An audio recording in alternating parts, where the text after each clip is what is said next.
have those big dreams. So are you willing to do the small things? Are you willing to do those day-to-day things that are ultimately going to get you there?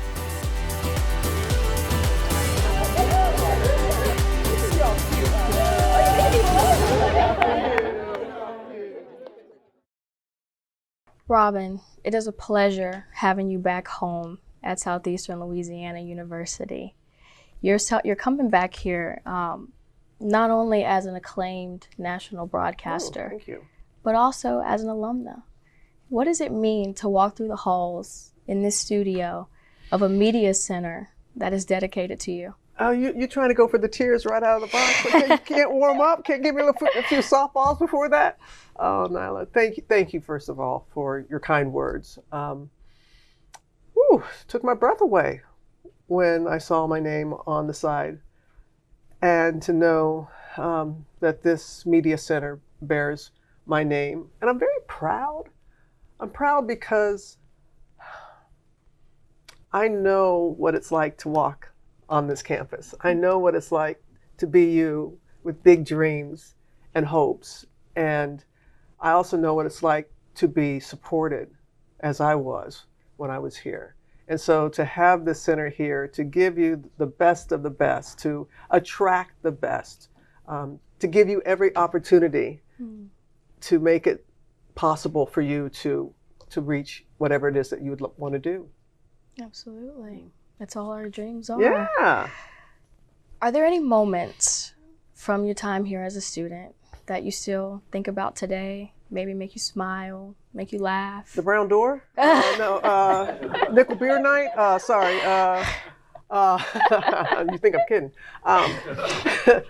Oh my gosh. I wasn't in a sorority, but I was on a basketball team, the team here on campus, and they were my sorors.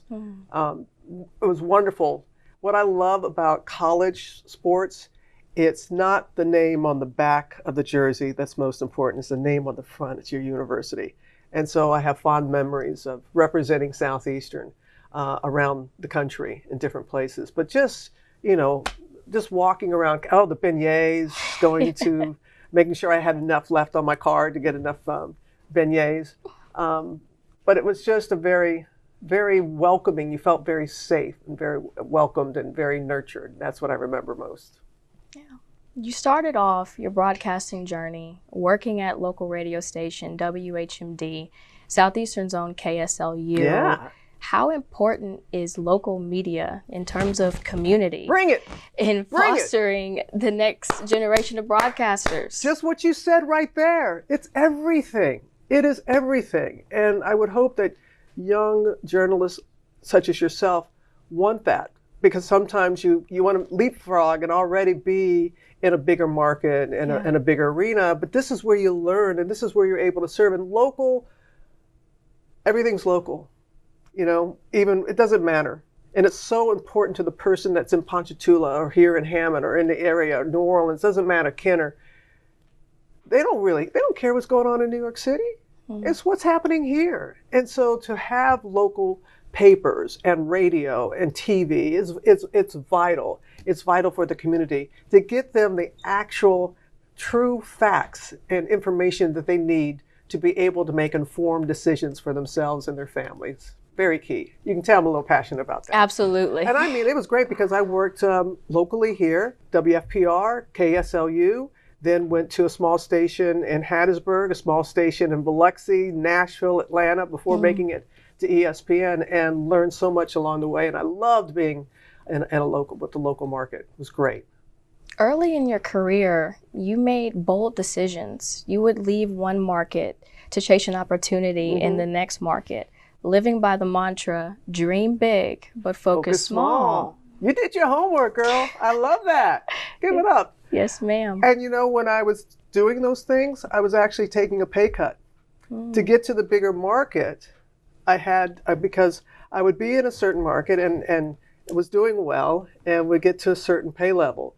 Then to go to a bigger market, I had to prove myself again. And many of my family, not so much my family, my friends are like, girl, why are you taking less money? And I'm like, because I'm focusing small. but I'm still dreaming big. I knew that I needed those opportunities to be able to get to the level where I was able to get to. So it was all about, just focusing on the solution to things, not so much the problem, but always dreaming big, but just focusing on those small things and knowing that delays are not denials. And I don't let fear keep you from your destiny. And you know what? Everybody's scared. Everybody's so scared. Everybody's scared. Everybody's afraid. And you think someone like myself or Oprah or, certain stature, that's not afraid? It's not true. We just push through it.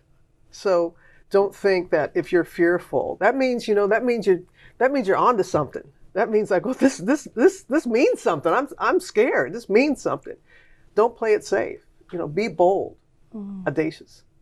What other things are going through your mind when you're making these decisions, when you're having to explain to your friends and family, okay, this is why I'm leaving here. I'm established here, but I'm going to go chase my dreams somewhere else? You know what, girl? That was a very good follow-up question.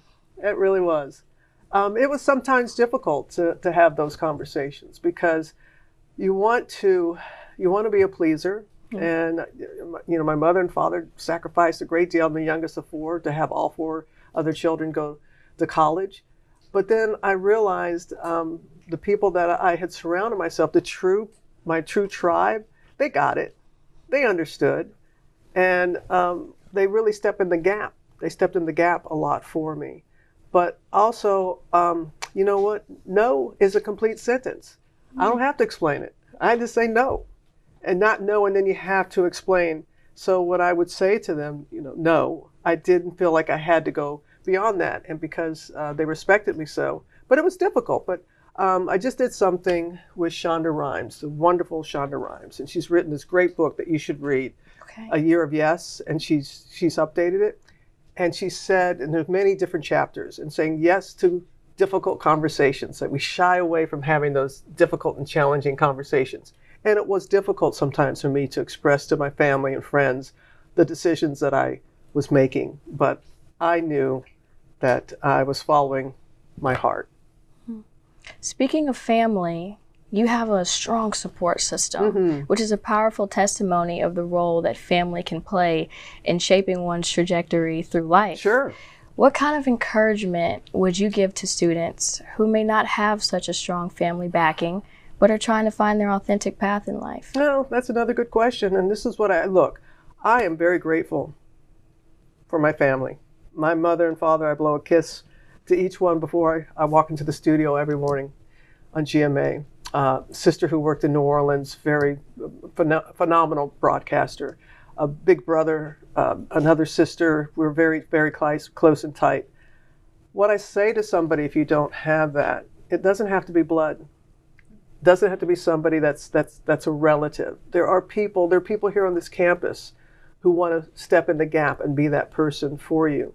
And I also say, if you don't have that, start it for your family. Be the first. There's somebody in our family way, way back that started this tradition of family and connection. And so if you don't have it, be the first in your family. So generations from now, they can look back and say, hey, Nala, she started something. Look what she did. But there are people who you're not related to who will be there for you and will help. Absolutely. Yeah. Being here, seeing the studio, see the students outside, what do you think? Sight. No, it's more than that. It's fantastic. I wish everybody could have that feeling of walking into a building that bears your name. And people here will tell you, when they first approached me about it, I was like, we struggled on what we're going. I don't want to put my name on there. Remember that, Wendy? I don't want to do that. Wendy remembers. I was like, I don't. And then there was another chapter in Shonda Rhimes' book. Own your identity. Be proud. Especially as women, someone will say, "Oh, Nyla, you're beautiful." No, we shy away and things like that. And it's like, accept the compliment. And so I accept the compliment to have my name on this building. I have worked really hard, and I'm very proud to see my name up there. But the campus, girl, it has grown. It is beautiful. I know he hasn't been here that long, but your president, Wainwright, and his beautiful wife, the First Lady, I've known them a short time. Good people who are about this campus, who are about the students, who care. So we're very, very, I say we, because I still feel like, well, I'm always alive. Yeah, you know, like I'm you're a alive student here forever, too. you know? Yeah, I'm absolutely. I do, and I feel that way. And we're very, very fortunate to have a family like that who cares about, primarily about the student experience, wanting you to have a good experience. Yes, ma'am. Well, Ms. Robin, that is all the time that we have today. I want to say on behalf of all students, thank you for choosing to invest and pour into our dreams so that we become one of the next best broadcasters. Thank you, Nyla. It's my privilege and honor. Thank you. You make me proud. Thank you. She's a little too good.